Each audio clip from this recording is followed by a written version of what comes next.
শুভ মহা অষ্টমী সকলকে। সবার পুজো কেমন কাটছে? এই দেখো, অষ্টমী সকালবেলা কিন্তু আমি স্নান সেরে চলে এসেছি। আর প্রথমেই আমি চুলে সিরাম অ্যাপ্লাই করে নেব।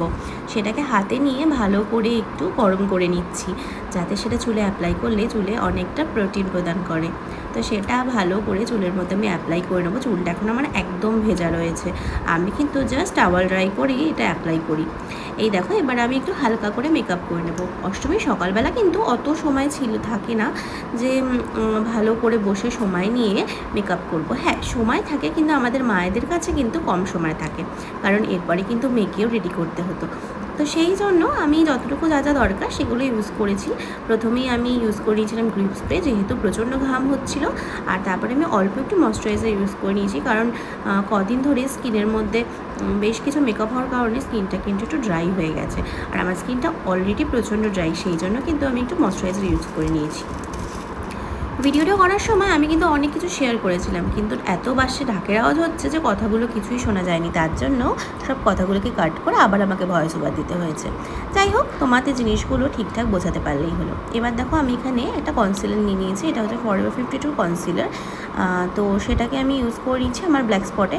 আর তোমাকে এখানে এটাই বলছিলাম যে এখানে যে ব্ল্যাক স্পটগুলো দেখছো না, এগুলো কিন্তু মুখের দাগ নয়। রান্না করতে গিয়ে মুখে তেল ছিটে এসেছিলো, সেই দাগগুলোকে এখন কনসিলার দিয়ে হাইড করতে হচ্ছে, এটাই আমি বলছিলাম। যাই হোক, হালকা করে কনসিলারটা আমি সারা মুখে প্রায় অ্যাপ্লাই করে নিয়েছি, কারণ আমি ফাউন্ডেশন দিচ্ছি না। তো এটা দিয়ে আমি ভালো করে ব্লেন্ড করে দেবো। এটাই অনেকটা ফাউন্ডেশনের মতো আমাকে কাজ দিয়ে দেবে। তো দেখো, ভালো করে এটাকে ব্লেন্ড করে নিয়েছি। হাতে সময় খুব কম ছিল, তো খুব তাড়াতাড়ি করেই কিন্তু আমি মেকআপটা করছিলাম। এই দেখো, ভালো করে আমি অ্যাপ্লাই করে নিচ্ছি সারা মুখে একটুখানি দিয়েই। আর আমি এখানে এটাই বলছিলাম যে তাড়াতাড়ি করে রেডি হতে হবে, তারপরে মেয়েকেও সাজাতে হবে। এখানে দেখো, পাউডার দিয়ে সেট করে নিচ্ছি আমার মেকআপটাকে। এখানে আমি ম্যাকের পাউডার ইউজ করেছি, আর আমার শেড নাম্বার 20, তো সেটাই আমি ইউজ করে থাকি। তো ওটা দিয়েই ভালো করে বেস মেকআপটাকে আমি সেট করে নিয়েছি, হয়ে গেছে। এরপরে আমি ইউজ করছি ব্লাশ। দেখো, ব্লাশটা কতটা বেশি পড়ে গেছে, হট করে আমি হাতে আর সেটাকে স্প্রেড করিনি, তো এই অবস্থা। যাই হোক, সেটাকে আমি ঠিক করে নিয়েছিলাম। তারপরে একটুখানি আইলাইনার লাগিয়ে নিয়েছি চোখের মধ্যে, আর একটু হালকা কাজল লাগিয়েছি, আর তারপরে কিছুটা মাস্কারা, ব্যাস এই ছিল। আর এরপরে কিন্তু আমি ফেসে আর তেমন কিছুই করিনি। তো এখানে আমি নিয়ে নিয়েছি হাইলাইটার। সামান্য একটু হাইলাইটার ইউজ করব, যদিও সকালবেলা না দিলেও পারা যায়, কিন্তু আমার হাইলাইটার ছাড়া একদম ভালো লাগে না, তো আমি একটুখানি ইউজ করে নিয়েছি। তো দেখো, ভালো করে সারা মুখে যেখানে যেখানে করতে হয় আমি সেই জায়গাগুলোতে কিন্তু হাইলাইটারগুলো দিয়ে দিচ্ছি। এবার আমি এখানে লিপস্টিক পরে নেবো। আর অষ্টমী মানে কিন্তু রেড লিপস্টিক, এটা আমার মতে, কারণ অষ্টমীতে লাল শাড়ি পরলে তার সাথে লালটা না পরলে কিন্তু একদম মানায় না। আর লালটা পরলে কিন্তু বউদের মুখটা অনেকটাই ফুটে ওঠে, তাই না? তোমরাই বলো আমাকে কমেন্ট করে, তোমাদের কি মনে হয়, তোমাদের কোনটা পছন্দ, রেড লিপস্টিক আর নিউড লিপস্টিক? তো যাই হোক, আমি এখানে রেড লিপস্টিক অ্যাপ্লাই করে নিয়েছি। আর এখানে আমি ছোট্ট একটা টিপ করে নেব। আর তারপরে সিঁদুর, জুয়েলারি, এগুলো সবই যা যা ছিল পরে নিয়েছিলাম। এখানে এরপরে আমি জুয়েলারিগুলো পরে নিচ্ছি। আর এই যে দেখছো না কানেরটা, এরপরে দেখবে এই কানেরটা কিন্তু নেই কানে, কারণ আমি কিন্তু আর কানেরটা পরিনি, কারণ এই কানটাতে ঢুকাতে গিয়ে আমি আর কানেরটাকে কোনোভাবেই কানের ভিতর ঢুকাতে পারলাম না, কারণ কানে প্রচণ্ড পরিমাণে ব্যথা ছিল, সেটা তোমরা আগের ব্লগেই দেখতে পেয়েছো। তো সেটা আর আমার করা হয়নি। এই দেখো, আমি এখানে রেডি। এবার আমার মেয়েকে রেডি করার পালা। এই দেখো অবস্থা, ওকে সায়া না করিয়ে জিন্সের উপর দিয়ে শাড়ি পরাচ্ছি। কী করব, ওর সায়াটা ছিল না আমার কাছে, আর সেটা আমি আমার মা বাবার বাড়িতে রেখে এসেছিলাম। তো সেই সময় হাতের সামনে এই জিন্সটাই পেয়েছিলাম, এই হট প্যান্টটা দিয়েই আমি কিন্তু শাড়িটাকে অ্যাডজাস্ট করে দিয়েছি, যদিও কোনো রকম অসুবিধা হয়নি। আর ওকে আমি এই শাড়িটা কিন্তু কিনে দিয়েছিলাম সরস্বতী পুজোর জন্য।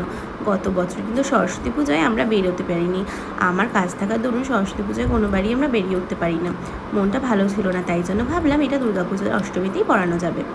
তো সেই জন্যই সব কিছু আগের থেকে রেডি করে রেখেছিলাম, কারণ অষ্টমীর পুজো কিন্তু আমাদের এখানে শুরু হয়ে গেছিলো, আর কিছুক্ষণ বাদেই আমাদের অঞ্জলি দিতে যেতে হতো। সেই জন্য ওকে সুন্দর করে তাড়াতাড়ি করে রেডি করে দিচ্ছিলাম।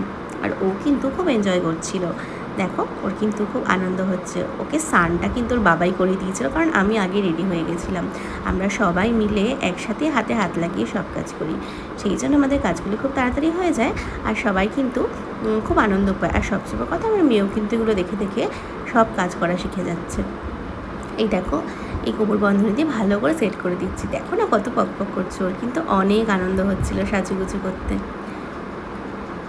এই দেখো কত খুশি হচ্ছে ও। ওকে ভালো করে রেডি করে নিয়েছি শাড়িটা পরিয়ে।